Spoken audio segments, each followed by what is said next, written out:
Hello everyone, thanks for coming to hear me chat. Loving your little headphones. Looks like you're at the world's most corporate silent disco. Great thing is, if you get bored of what I'm saying, just change the channel, listen to the radio. Perfect. Anyway, I'm John. I'm going to be talking to you. I'm basically a professional attention seeker, so I'm going to be talking about social media, being silly on social media. I used to do social media for Innocent Smoothie for 4 years, and now I work for a startup cereal company called SURREAL. So what am I going to be talking to you about? I'm going to be talking about not talking about product to start with, then giving you posts some personality. Then I'm going to go through a few of my many fuck-ups. Not all, we only have 25 minutes. Then I'm going to be banging on and on about the colour blue. Then I'm going to try and flog some cereal to you. And then I'm also going to cover why I hate grapes. Here's the sort of tweets I used to write for Innocent Smoothies. So here's the first one. January motivation. Tomatoes have persuaded people that they're fruit. Just think what you can achieve this year. Here's another one. Nice things about Tuesday. 1, Bake Off. 2, Monday is 6 whole days away. 3, Craig David is statistically more likely to take you for a drink. Scientific and factual. Now, if you look really closely, you'll see neither of these tweets actually have anything to do with smoothies. In fact, I would tweet about smoothies so little for Innocent, customers would get in touch to say, you've forgotten to tweet about smoothies. And I'd have to beg them to not tell my boss about it. So yeah, Innocent, we didn't use, and at SURREAL now, I don't use social media to sell product. Instead, I use social media to build our brand.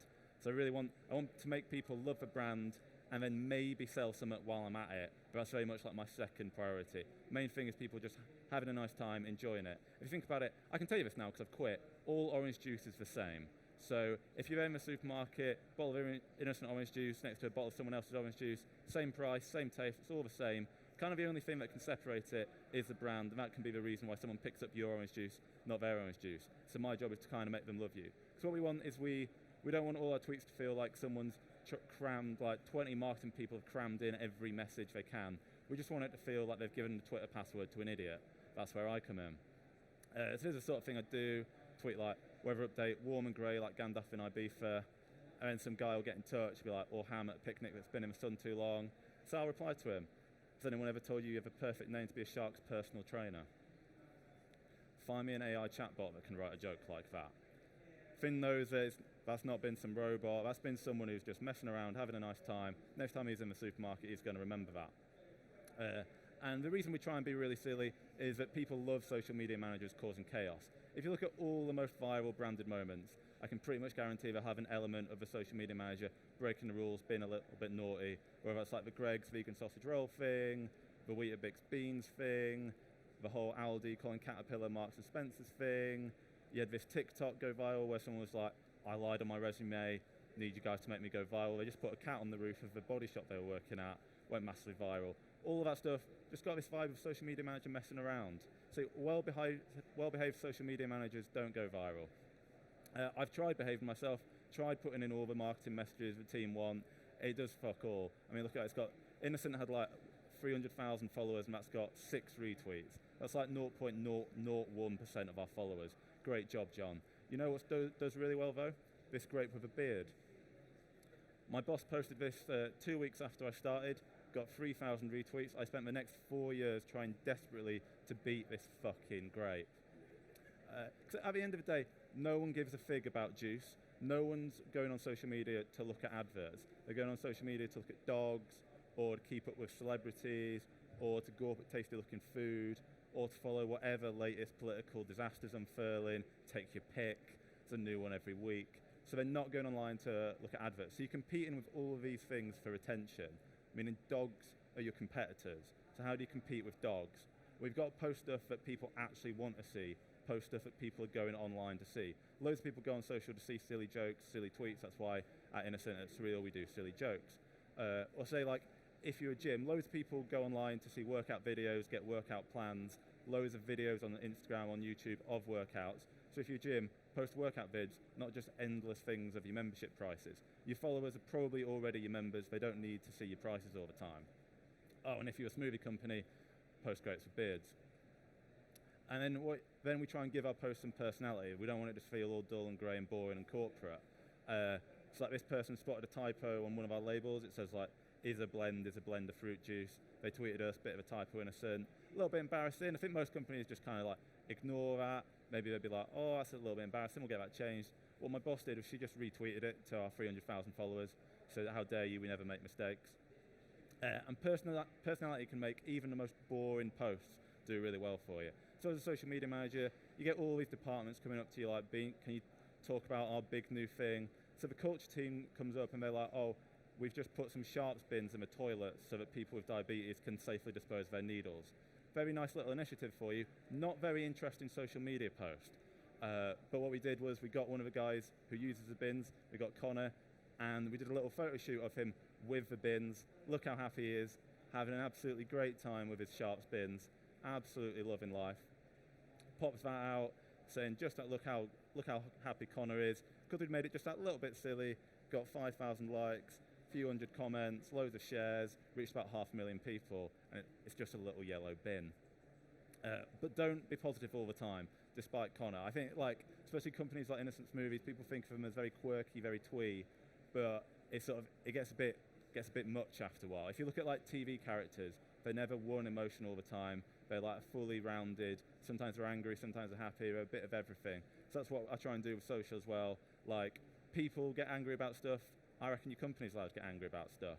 So like, when Boris announced Lockdown 3, that January one, my personal favourite, we tweeted first person to post a picture of their banana bread gets blocked. And then we did post block the first person. And the reason I'm allowed to do stuff like this was at like 9:30 at night when he declared it. The reason I'm allowed to do stuff like that is we don't have sign-offs. So if I think of something funny at 9:30, I can just tweet that out. No one checks. I just run it through a few filters in my head, like, am I going to get fired? So instead of having sign-off, we just have a rule, if you're 70% sure, go for it. To be honest, I go low as like 40%. And yes, senior people lose sleep over this. In fact, I found out that one person had their Apple Watch set to buzz whenever I tweeted. And so then I immediately scheduled a tweet for 11 o'clock at night just to piss them off. Kind of what I found out, when you're trying all this stuff, some of it goes wrong. You kind of can't predict things. Stuff's going to go wrong, but calamities are opportunities. So my colleague once accidentally changed the Innocence Movies profile picture to a picture from his wedding, and then went on holiday. And so my boss rings me up and she's like, have you seen what Marcus has done? Can you change that back? I was like, I'm not changing it back. This is fucking brilliant. And so then what we did was we put out a little apology note. Like those celebrities, like, no, normal people don't put out like branded corporate things with their brand font. So we don't either. Just use the notes app like a disgraced celebrity. Put that out saying our boss has changed the profile picture by mistake. It wasn't our boss. It's just funny if you say it's your boss who's fucked up. And we posted this WhatsApp conversation with our boss where we're like, oh, we've changed the logo on our bottles as well. Oh, we've changed it on our billboards. Oh, I thought we should change it in the office too. And that was our second best Instagram post of all time. And that just came because our social media manager doesn't know how to use social media. So chaos is like this cheat code that allows you to get away with anything, even mistakes like changing your profile picture, or even advertising your product. The kind of the thing I was telling you at the start not to do. Like 10 minutes ago, I was like, oh, don't post about product, no one cares. No, do post about product, but do it chaotically. This is what people actually like. So at Innocent, we launched this new breakfast smoothie, and marketing team were like, oh, can you talk about the fibre and the oats and the cinnamon? That's boring. Instead, we were like, oh, we'll make a second breakfast smoothie, teamed up with Heinz, released it as if it was like a genuine thing. All these people started losing their minds, being like, who is going to buy this thing? Loads of retweets. Is that a laser? It's not a laser. Got 1,000 quote retweets. That's just the people screaming, why have you made this monstrosity? But all the time they're retweeting that, it's just putting it in other people's feeds. They can see the new smoothie I really want them to see. Or at Christmas, we made this chocolate orange juice. It got 11,000 comments, mostly people being like, is this real? Can I buy this? And then just our actual real orange juice, just sitting there in the background, getting on loads of people's feeds. Or then they did this big rebrand of one of our range of drinks. And rebrands are this sort of thing where the internal teams get so excited and literally no one in the real world could care at all. And so rather than talk about the rebrand, we just made some really, really bad rebrands, which then people started freaking out about. We used Comic Sans, used a bit of clip art, used even more clip art, used some rainbows, took the logo off, made it all sweet and minimalist, even used a bit of word art, had all these people retweeting it being like, this looks horrible, why have you done this, you've ruined your brand. Popped it on LinkedIn, did fucking great on here. All these experts losing their minds. This guy commented 3 times. Looks like a student project, I'm really shocked. It's a real fuck up. nothing short of a brand packaging mess. Frankly, I'm going to blog this ASAP as a 101 branding cock-up all the time. But all those comments just fueling the algorithm, putting in more and more people's feeds. Everyone's now got it in their head. I don't care if they know the real label. They just know that we've changed our labels a little bit. That's all they need to know. And kind of what we learned from this is that LinkedIn is actually a great place for doing fun, silly social media. If you think, unlike all the other ones, Twitter, Facebook, TikTok, Instagram, all the companies nowadays are trying to be silly, trying to have a bit of fun. So if you're posting something silly, you're like the 100th silly post from a brand they're seeing that day. On LinkedIn, no one else is trying to be silly. You can be like the only one. Much easier. Also, it's got more users than Instagram, according to one article I read once. It's copy and image led, so you can just kind of like repeat your Facebook, Twitter content. I found it does the same. It's also the only app people go on to see adverts. So at the start, it's like people don't go on social media to see adverts. But actually, people on LinkedIn like sharing good adverts, like the BBC Dracula one, that one PlayStation took over the Underground, all the Thursday stuff they did a couple of years ago. These are the content people go on LinkedIn to see. And so if you're just making good adverts for your products, it'll do really well. Plus the algorithm's super straightforward. It's not like these fancy new ones. Basically, if your friend likes your post, it shows it to all their followers. You can quickly spread like just dropping a pebble in a pond. It's great. So when this makes it perfect for small companies. So when I started SURREAL, which is where I work now, the day we launched, my boss was like, this is him on the left, he was like, oh, I want to do a post on LinkedIn about how we've launched, but I don't want to come across as like some wanker, just like thanking my mum, my dog, my wife, etc. I was like, okay, what assets have we got? And he was like, this picture. I was like, cool, okay. So then you kind of like, how can we make this picture stand out? How can we make it grab attention? So I scribbled out the other co-founder's face, because that's going to jar in people's feeds, it's going to stand out a bit. And then you just need to fit the story to why you've done the attention-grabbing bit. So then we wrote this little story about how he had no one to thank. It was all his hard work, absolutely no one else. He took all the credit for it. Real like piss-take parodies from LinkedIn founders. Did super well, got 6,000 likes the day they launched, 1 million views. Sales went through the roof from day one. And so kind of like from day one he was sold. He's like, okay, yeah, you can be as silly as you like. And so now everything we do has a touch of chaos. So we started at the start, because when you start in your small business, you don't have any followers on your company page, but all your staff on LinkedIn will have at least a few hundred, maybe a couple of thousand followers. So you can use your personal pages to build an audience for your company page. So when I quit Innocent to join SURREAL, I handed in a 3 meter high notice letter and just put in little comments at the bottom, just, oh, off to join SURREAL, tag them. Everyone comes over, it got 11,000 likes, 2 million views, doubled our followers, doubled our sales for the day, burnt a few bridges at Innocence movies. Not allowed back anymore, but there we go.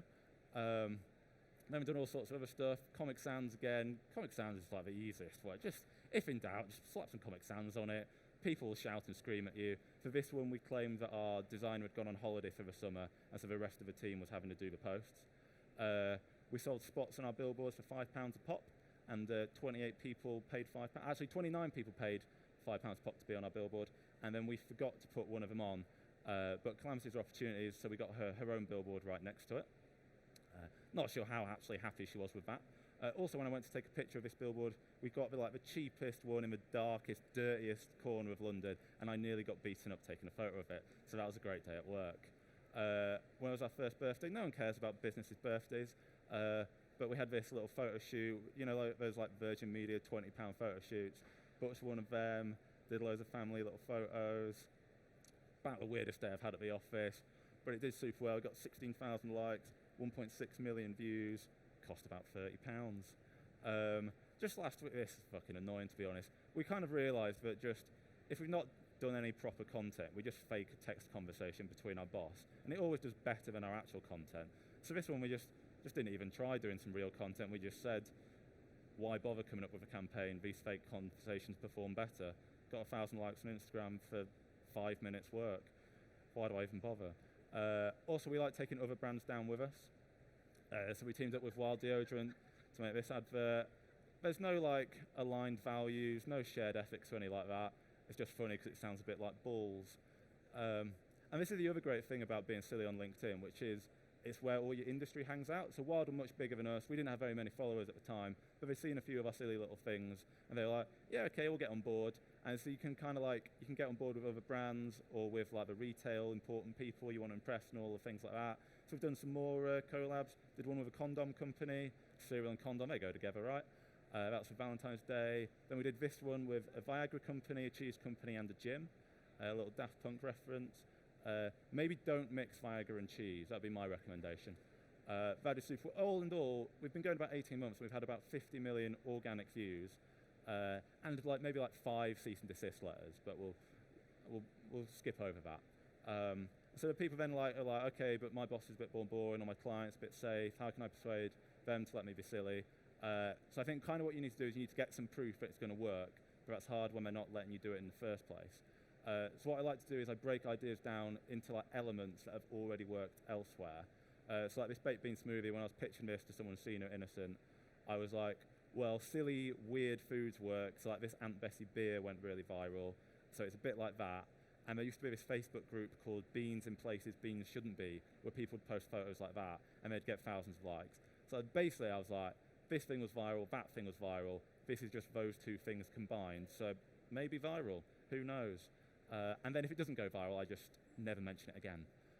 Also, things you can do is like pick one channel to trial, so rather than changing your entire strategy for everything, just be like, what if we just do it on Instagram stories? They delete after 24 hours, less people will see them. Let's do a little test on there. Test on there, if it works well on there, then you've got some evidence to persuade them to let you do it elsewhere. Or pick one moment. So the easiest one is April Fool's Day. Like even the most boring people in the world will let you do something a bit silly on April Fool's Day. But also like Valentine's Day, if you're not like a company who it's particularly relevant for, just have a bit of fun. If it does well, then you can kind of like, it's a bit of proof that having a bit of fun will do it for you. Also, just ask what's the actual risk. Like, what's the actual risk of me burning all the brand elements? There's no risk. The Sun aren't going to write a headline about that. People aren't going to turn up with pitchforks. There's no real risk. And just finally remind them that embracing chaos is the best way for going viral. So for instance, when in the Sun we launched this new blue smoothie a couple of years ago, and this was back when like our product posts were getting like 6 retweets. I'm like, well, this isn't going to do anything. So we didn't try very hard. We just kind of crapped this out to keep someone seen here off our back. The designer left it a bit late. The light had gone. The colour's a little bit off. But we're like, we don't care. It's not going to do anything. Out it goes. And immediately someone tweeted us and said it looks green. So kind of like a bit embarrassing for your big product launch of a year. So I'm like, okay, how do I handle this? Then I remembered that we never make mistakes. So I just retweeted them and said it looks blue. Someone else got in touch. It's not blue. Retweet, it is blue. It looks greenish blue, to be honest. Looks bluish blue, to be honest. People tried bringing science into it. I've got no time for that.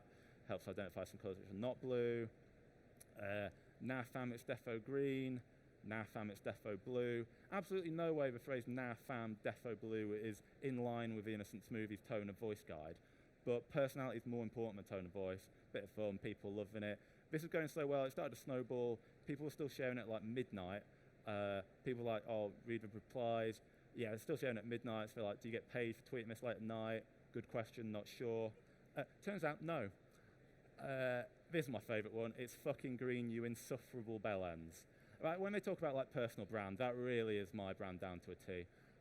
Got to retweet that. Love the passion crisp, but it's blue. And then all these people started going out, buying the juice to see if it was actually blue or green. You're like, shit, we've actually done some marketing. People even taking pictures of other people drinking the smoothie. So normally at Innocent we'd get like 8 million organic views a month. This campaign got 33 million in a weekend. More importantly, so it got like 7,000 retweets, but this girl being like read replies, she got 30,000 retweets, which is more retweets than a John Lewis Christmas advert. But even better, specifically the worst John Lewis Christmas advert, all the others did better. But more importantly, finally beat that fucking grape. So in conclusion, it is blue. In conclusion, oh, that's a reference to something I took out, professional. But do eat cereal. I've finished talking. How am I doing for time? I only got like 2 minutes. Do we have 2 minutes for questions? How much time for questions? Any time for questions? I don't know, just ask some questions and maybe they'll kick me off. Any questions? If you don't have questions, I can go home, so that's also fine. Yes, question?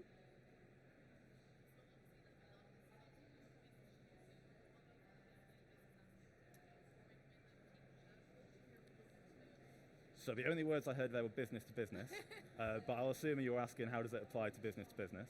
Yeah, so I guess like, I still think it can apply. So like, maybe not in like absolutely everything you do, but things like just talking a bit humanly, using like simple language, not some of like the really dull, like big, long 5-syllable words, and just like remembering that you're talking to a human, and also just like the attention grabbing stuff, like slap some Comic Sans on, or use some weird colors. It'll probably still stand out in feeds a bit more, or like, I mean, there's this like thing everyone always shares, isn't there, on LinkedIn, where it's like B2C, B2B is all like B to human. Not my words, but they're pretty smart, so let's claim that they are mine. But yeah, so like, I think there's still ways to do it, or like job posts, you can still have a bit of fun of being like, instead of like, I don't know, if it's like some data supply ops thing that I don't understand, instead of like focusing on all the nitty gritty, you can be like, are you good at Excel? Or like, do you know how to use one of these things? Just point at a spreadsheet and kind of like make it a bit simple, then put in the detail later. I sort of go like really attention grabbing at the top and then like put in the detail later. Cheers.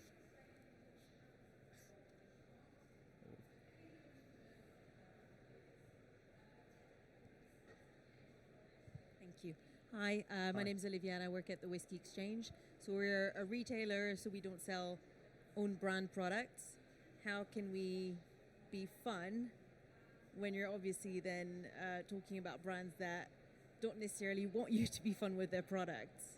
How can you be fun about brands that they don't want you to be fun? Yeah, that one's a bit tricky. You kind of have to They're a like, bit serious. I mean, you know, when you're selling like what thousands did you of say pounds. you sold, sorry? Whiskey. It's whiskey. Mostly high-end stuff. I guess for that one, maybe it's not so much about being silly. It's more about that bit about like, what do whiskey fans go on social to see? So I was speaking to someone the other week who works in events for like a tractor event company for like tractor fans, and all their posts were kind of like, buy tickets to the tractor show, buy tickets to the tractor show. But actually, if you just, their fans absolutely fucking love tractors. So if you just kind of talk about tractors, like if you're like, which tractor do you prefer, this one or that one, the tractor fans are going to have a comment to say, and then just once in a while, now they're engaged, once in a while you shift tickets to the tractor show. So I guess kind of same with whiskey, you could be like, going to show how little I know about whiskey, you could be like, which do you prefer, Jack Daniels or Jameson's? Like, and just kind of like, I guess tap into what is a whiskey fan looking at on social? How can you kind of like replicate that content, tap into that, rather than like, it doesn't all have to be like, oh, here's a 200 bottle of whiskey with Comic Sans. That would work though. I can't do that. I'd get fired for sure. Well, am I out of time? Maybe? 3 minutes. 3 minutes? 3 minutes. 3 minutes, oh God. Okay, an easier question than this person, please. Yeah. Favorite social media post another company's done? Do you remember when Trump was coming to Britain, there was a big protest, and there was this big argument about whether the Trump balloon of him like his baby would fly. Moonpig made the Trump balloon and started selling it, which was pretty ballsy. Respect to them for that. And then they got loads of complaints and deleted it, which is a lot less ballsy, so lost respect for that. Also, the Moonpig guy once tweeted, like, please stop uploading pictures of your genitals to our cards, which I thought was sensational. But anything like that which taps into, like, how companies actually relate to your product. Like, at Innocent, we're meant to just bang on about vitamins all the time, and people in the street don't think of Innocent and vitamins. They think of Innocent as, like, a £2.70 drink and a £3 meal deal. So that's, like, the stuff to tap into. Saying that, I actually never tweeted about the meal deal. Just, you know, sometimes hindsight's 20/20. Or like Nando's talking about like the sauces, or McDonald's talking about people like dipping chips in milkshakes. Tapping into like the bits people actually use you for is not an answer to your question, I've just remembered. I also really liked Doncaster County Council used to have a very fun Twitter. I don't know if they still do. Twitter's kind of been burnt to the ground by Elon Musk, good lad. But like, they were meant to be quite serious, but they would have a lot of fun with it. Or like some of the libraries, they do good stuff. Or the museums, the ones who haven't just stolen things from other countries. Yeah, well, like I love Greg's. Greg's great. It's all their stuff. I'm a big fan of. Nice. One question right at the back. oh God, I'm not going to be, oh no. I was just wondering what your ideation process is. Do you get in a room and come up with like 20 silly ideas, and then how do you vote on it, and do you know when to rein it in if you've been too silly? No, I'd say my ideas process, I normally have one idea and it kind of needs to work, or it doesn't work. No, we sort of, to be honest, a lot of the time you kind of like, you'll spend all the time in the room thinking really hard, trying really hard, come up with absolutely nothing, and then on the toilet at like 10 p.m. I'll have an idea and be like, okay, yeah, that'll do. Or like when you're trying it too hard, that's kind of like a bad sign. Then when we just like shit out a text message. I guess what I try and think of are just like, loosely I would like brainstorm. So like the breakfast smoothie, we could have talked about cinnamon, we could have talked about oats, but like breakfast, and we spiraled off from breakfast to baked beans, and you're like, baked beans in a smoothie, and it kind of comes back to it, and then it's still relevant. So that's maybe as close to a process as I have, but it's not really. I remember the bit about going too far and being reined in. To be honest, now at SURREAL, normally my boss is like, can you take this a bit further, which is the absolute best thing to hear. And then at Innocent, if I thought it was a bit far, me and my boss would normally just do it and then say sorry later. Just don't tell anyone and then do it, and then, yeah, that was our process. Okay, I'm probably out of time, and also it's lunchtime. But anyway, thanks for coming. Please buy some cereal. Doesn't matter if you buy smoothies or not anymore. Thank you.